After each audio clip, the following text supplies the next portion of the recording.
took the metro the other day in Madrid, and the lady sat in front of me, but her feet didn't touch the floor. Which she was normal size. It's just unfortunate that the feet, the legs weren't long enough to touch the floor. So she was like a small child, but she wasn't. And obviously, when people saw that, they kind of looked down because they were all a little bit embarrassed. So,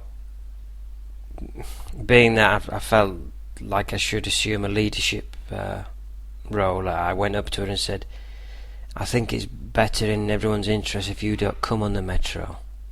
And she said, "Why?" I said, "Well, your feet can't touch the floor, can they?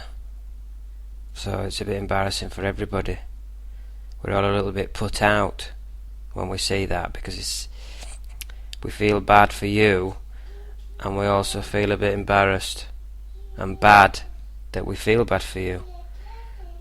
And then of course there are some other people that are just openly sniggering at you, which I think's rude. So to avoid that, for you to avoid, for you to have peace of mind and not to be mocked, and for us to feel better in general, it's best if you don't come on the metro." So she said, "Well, I think that's a bit. I think you're discriminating against your size, my size." I said, "We're not. I don't think we're discriminating against you as a person, or the size of you, but maybe more we're discriminating against the length of your legs. And as far as I'm aware, there's no law against us discriminating against the length of somebody's legs. Your legs just simply don't touch the floor, and it's not as if you've had you've had concessions in other walks of life. For example, you've had you can buy special pants, can't you, that'll fit legs, or you can have them taken up. But you can't have the floor taken up in the metro to accommodate your legs, because it'd be uncomfortable for the rest of us. Plus it's likely to cause thousands or millions of pounds of repair work or modifications to the floor of the carriage.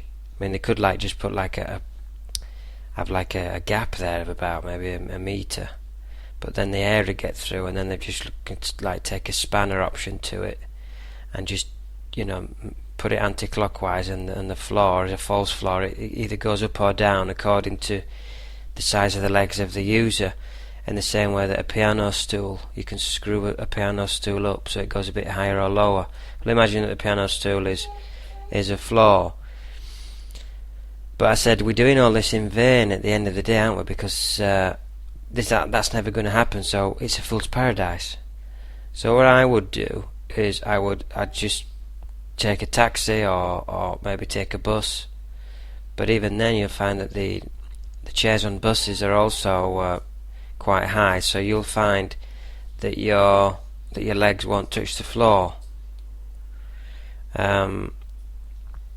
It's just a shame, and there's nothing like I say, there's nothing I can do or everyone else could do, but it's in your best interest personally not to use the metro if your feet don't touch the floor. Or you could stand up, and then obviously your feet will touch the floor, because then gravity will be taking a role, and gravity will fix you to the spot, won't it? But that's up to you. Most people like to sit down, don't they, on the tube? So you can either stand up or take a taxi or take a bus and stand up. But I wouldn't sit down, because your feet don't touch the floor, do they?